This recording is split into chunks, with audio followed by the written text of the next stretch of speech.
paz do Senhor. Vamos iniciar a quarta lição do segundo trimestre dos adolescentes, que tem por tema Eu Devo Ser Assim? O texto bíblico se encontra em Gálatas capítulo 5, versículo 16 ao 26. O texto de destaque: Quero dizer a vocês o seguinte: deixem que o Espírito de Deus dirija a vida de vocês e não obedeçam aos desejos da natureza humana. Antes de iniciarmos aqui a lição, eu quero pedir a você que está assistindo que escreva num papel tudo aquilo que você não gosta em você, todas aquelas imperfeições e defeitos que você acha que tem. E vamos iniciar. Nós vemos aqui que só existem dois caminhos, né? A lição vai nos dizer se eu devo ser assim, qual caminho eu devo seguir. Então só existem dois caminhos, que é o certo e o errado, o bem e o mal, o céu e o inferno. E em Mateus capítulo 7, versículo do 13 ao 14, fala: porque larga é a porta, espaçoso o caminho que conduz à perdição. Então, o ser humano tende a ir pelo caminho mais fácil, aos atalhos da vida, mas esse caminho leva à perdição. Vamos iniciar aqui a leitura. Você já se encontrou em uma situação na qual deveria tomar uma decisão e dentro de você se ouviam duas vozes, cada uma dizendo o que fazer? Às vezes nos deparamos com essas situações, onde somos confrontados a tomar decisões de grandes consequências. Uma pode nos levar para o caminho da vida e outra da felicidade, e outra pode nos levar para o caminho de morte e tristeza. Vejamos o que a Bíblia nos diz a respeito desse conflito internalizado e de como podemos agir quando nos encontramos em situações desse tipo. Então eu tenho certeza que em algum momento da sua vida você já passou por isso. Será que essa decisão é a melhor? Será que eu faço isso? E a Bíblia vai nos direcionar o melhor caminho. Primeiro título: Toda pessoa é má? Deus fez o homem conforme a sua imagem e semelhança, e tudo o que Deus faz é bom.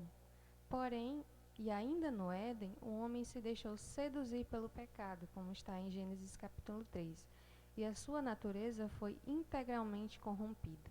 O ser humano passou a ser dirigido não pelo desejo colocado por Deus, mas em seu coração.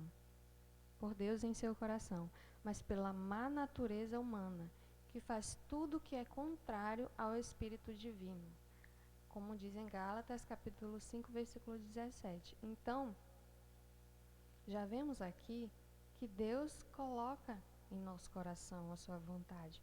Porém, a natureza humana, às vezes, tende a fazer o que é contrário ao Espírito Divino. Ao ser guiado por sua natureza, o homem vive em uma vida de egoísmo, onde só interessa a realização dos seus próprios desejos e vontade. Mas será que isso gerou algum problema para a nossa família? Certamente. Já percebeu como adolescentes brigam entre si para ganhar a preferência dos pais ou dos professores ou de outra hierarquia? Como se entregam aos mais diversos métodos para se dar bem à custa dos outros colegas? Isso me faz lembrar uma história que cabe neste caso Esaú e Jacó. Com o objetivo de se darem bem em detrimento do outro, esses dois irmãos causaram uma enorme briga familiar, que os fez se distanciar por longos anos. Está escrito em Gênesis capítulo 27. Interessante pensar que os filhos de Esaú e Jacó cresceram presenciando essa divisão familiar e certamente foram influenciados por tal relação. Então, primeiramente, nós vemos aqui, como na história de Esaú e Jacó, que eles já cresceram vendo os pais brigarem. E isso influencia na sua criação, no seu crescimento. Porque, vejamos na sua família. Como é na sua família, na sua casa? Qual o exemplo que os seus pais e a sua família passa para você? Você cresce vendo aquilo. Então, quando você se torna adulto, você vai tomar, talvez, influenciadamente, algumas decisões referentes àquilo que você viu na infância. A questão que devemos refletir é a seguinte: precisamos levar aquilo que foi errado em nossa família como se fosse o único padrão de vida possível? Então, primeira escolha é o que decide o seu caminho. O querer da natureza humana, todos têm desejos, mas também têm o poder de decisão. Então, mesmo que soframos influências externas, seja de família, seja qual o convívio que você tem, nós temos o poder de escolha. Você pode decidir o caminho que você quer seguir. Não podemos esquecer que o melhor padrão de família é viver o padrão de Deus, afinal, não é Ele o seu Criador? Mas não se engane, para vivermos uma vida de acordo com o padrão de Deus, enfrentaremos diariamente uma luta contra os nossos próprios desejos. O homem de hoje vive distante da vontade do Pai, pelo qual ele quer que cada ser humano ame o seu próximo como a si mesmo, conforme nos ensinou Jesus em seu Evangelho. Está escrito em Lucas capítulo 10, 25 ao 37. Que isso esteja em nosso coração, formando uma base sólida para a nossa família.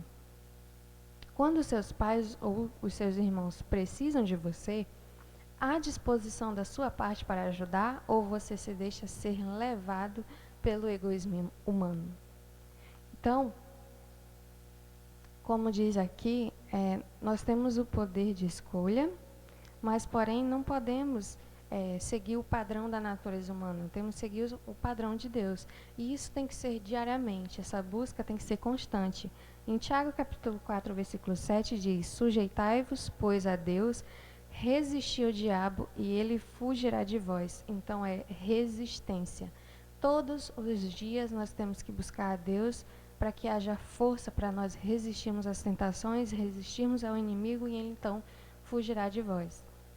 E a pergunta que deixa aqui: você há disposição da sua parte para ajudar a sua família? Será que você tem feito o seu melhor? Tem se comportado da melhor forma? Ou você se deixa levar pelo egoísmo humano? Muitas vezes nós nos deixamos ser guiados pelo nosso egoísmo. Às vezes nós queremos priorizar a nossa própria vontade. E qual é o padrão de Deus, né? Pegue as suas lições de vida, as suas vivências e experiências e transforme tudo isso em aprendizado. Não deixe que os traumas e experiências ruins da sua vida se tornem o seu padrão. Então, veja se isso é o que você quer transmitir ou ensinar para os seus filhos e para a sua geração. Porque eles serão o seu espelho. Então, você tem que seguir o padrão de Deus e resistir ao inimigo. E isso é uma luta diária, né? Constantemente nós estamos lutando contra os desejos da carne. Todo dia nós estamos lutando contra o comodismo, contra a preguiça, contra o orgulho. Então, às vezes, por exemplo, sua mãe, seu pai pede para você fazer uma coisa e você faz muito tempo depois. Isso é o comodismo, é fazer a vontade da sua carne. Então, nós queremos descansar, mas o certo é nós obedecermos. Então, nós temos que ter essa luta constante e diária, né? Lutar contra o pecado, lutar contra as nossas vontades para obedecer e seguir o caminho de Cristo. Segundo tópico, você não está sozinho.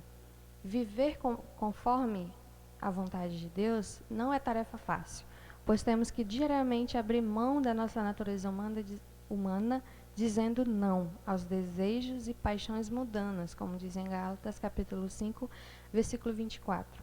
Por vezes, pode nos parecer uma tarefa impossível, mas na verdade não é. Isso porque não estamos sozinhos nessa luta. O apóstolo Paulo, missionário experiente no serviço ao Senhor, também experimentou esse tipo de dificuldade. Ele disse: eu não entendo o que faço, pois não faço o que gostaria de fazer, Pelo contrário, faço justamente aquilo que odeio, como está escrito em Romanos capítulo 7, versículo 15. Então, o apóstolo Paulo fez um desabafo. Ele mostrou aqui, nesse versículo, o conflito que ele estava vivendo. Então, isso é natural, todos nós passamos por isso.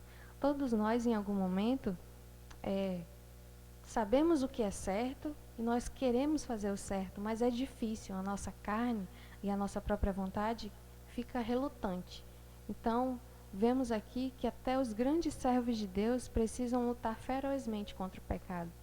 Então, somos seres humanos, somos de carne e osso, e todos nós temos as nossas lutas diárias. Essa confissão do apóstolo nos ajuda a entender que tal realidade acontece com todos os crentes, sem distinção. Então, isso quer dizer que estamos sozinhos nessa inclinação para o pecado? De maneira nenhuma. Então, você não é o único que está lutando contra o pecado, não, você não é o único que luta diariamente para não cair em tentação. Todos os grandes homens e mulheres da terra também passam por essa situação. Em João capítulo 14, versículo 16, Jesus nos garantiu que Deus nos enviou o Espírito Santo para ser o nosso auxiliador, ficando para sempre ao nosso lado. Por isso, sempre em que nos encontrarmos em uma situação de perigo, onde a nossa natureza parece falar mais alto, devemos pedir socorro ao Espírito Santo, para que permanecermos fazendo a vontade de Deus. Por isso o apóstolo Paulo também comemora, nos ensinando que há esperança em Cristo Jesus, como está escrito em Romanos capítulo 7, versículo 25. Que Deus seja louvado, pois Ele fará isso por meio do nosso Senhor Jesus Cristo. Então, vemos aqui em João 14, 16, que Jesus subiu para os céus, voltou após a sua ressurreição para os céus, mas Ele deixou conosco um auxiliador, que é o Espírito Santo. Que no momento em que você achar que não vai conseguir, você deve chamar por Ele, orar, clamar, chorar até, pedir ao Espírito Santo, pois Ele é socorro. Ele é quem vai te socorrer e nos momentos em que você mais precisa. Então, quando você achar que não vai conseguir, você tem que chamar pelo Espírito Santo e entregar nas mãos dele, que ele que vai resolver seu problema e te auxiliar em todas as questões da sua vida. Lembra da história de Esaú e Jacó? No final, vemos o agir de Deus na vida desses dois irmãos, restaurando e unindo novamente aquela família. Não se esqueça, Deus nos enviou o Espírito Santo para ser o nosso guia. Mas a decisão de sermos guiados por Ele e de obedecer a palavra de Deus é inteiramente nossa. Esaú abriu mão de sua vingança para retornar à amizade com seu irmão. Comece a mudar nas pequenas decisões dentro de casa ao responder sim ou não ao pedido de seus pais e irmãos. Então, para que houvesse uma manifestação de Deus, uma intervenção divina, Jacó e Esaú precisaram tomar uma decisão. Então, Jacó pediu perdão ao seu irmão Esaú e Esaú abriu mão da vingança. Os dois tomaram uma atitude para que houvesse o agir de Deus e a restauração familiar. Então, Deus move os céus ao nosso favor quando estamos em obediência e quando andamos com o Espírito Santo.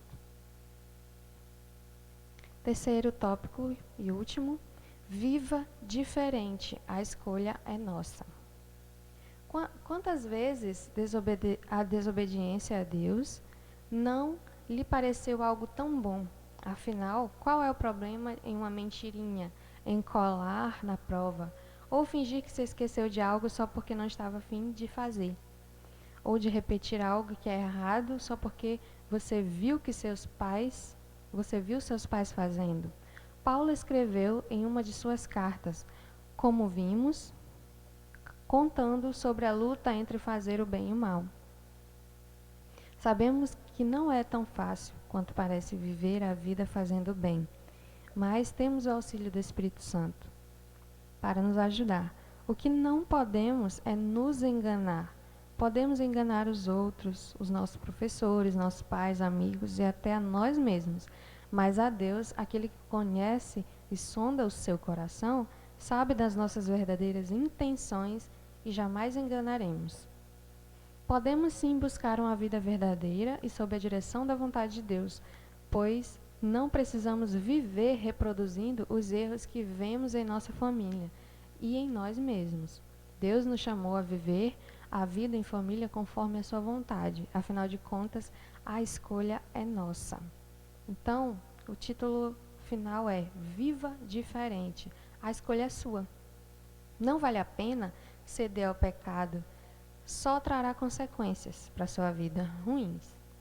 Só te atrasa para receber as bênçãos de Deus. Então, o que é que o pecado faz na nossa vida? Ele traz consequências ruins.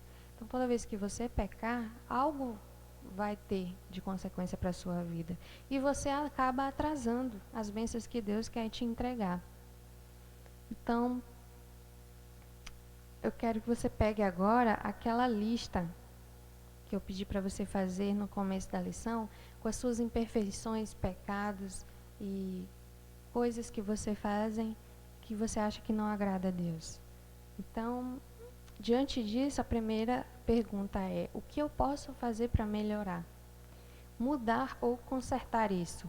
Olha a sua lista das suas imperfeições agora e se pergunte: o que eu posso fazer para mudar isso aqui? Né?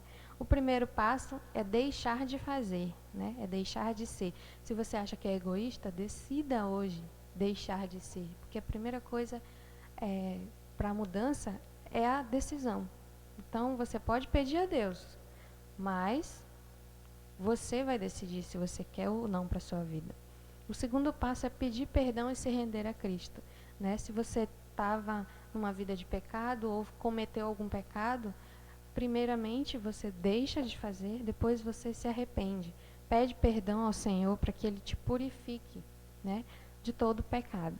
E isso é algo que nós temos que fazer todos os dias. Todos os dias nós pecamos, né, ou falhamos, ou acabamos magoando alguém. Quando você orar, você peça: Senhor, me perdoe por tudo que eu cometi em pensamentos, palavras e ações. Peça para o Senhor te purificar. E terceiro é buscar o Espírito Santo diariamente. Né? Em Mateus capítulo 6, versículo 34, diz: basta a cada dia o seu próprio mal. Então, todos os dias, o mal tenta nos atingir. Então, primeiramente, deixe de fazer, peça perdão e busque o Espírito Santo todos os dias. Converse com o Espírito Santo todos os dias. Convide e ande com o Espírito Santo na sua vida. Assim que você acordou, abriu os olhos, você já fala: bom dia, Espírito Santo, tu és bem-vindo no meu lar e na minha vida. Toma a direção. O Espírito Santo precisa estar na direção da sua vida para que nós possamos resistir ao inimigo. Conclusão: apesar da natureza humana se colocar contrária à vontade de Deus, Ele nos enviou o Espírito Santo pelo qual podemos viver uma vida diferente, seguindo a vontade divina. Não se deixe levar pela natureza humana, mas se coloque em submissão à vontade de Deus. Então, a natureza humana é imperfeita. Nós somos falhos e pecadores, mas precisamos, para agradar ao Senhor, tentar seguir o padrão divino. E isso é todos os dias. Né? Nós somos imperfeitos e pecadores, mas busque no Senhor a perfeição, porque nós somos a imagem e semelhança de Deus. Então, em Cristo, nós podemos seguir o padrão divino e buscar o Senhor. E aqui, para concluir, nós temos 3 perguntas. O que você pode falar sobre a natureza humana? Isso é uma resposta pessoal. Como é a natureza humana para você? Segundo, o Espírito de Deus pode ajudar você de que maneira? Como é que o Espírito Santo pode contribuir e ajudar na sua vida? Terceiro, de quem é a escolha para seguir a vontade de Deus ou a natureza humana? Quem é que decide isso? É o Senhor que vai intervir na sua vida? Ou é você que decide que o Senhor pode fazer o melhor dele na sua vida e habitar, né, na sua casa e fazer aquilo que condiz com a vontade do Senhor?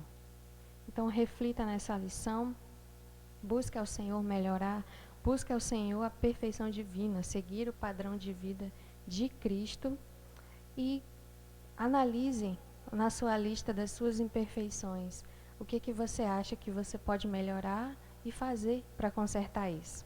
Amém?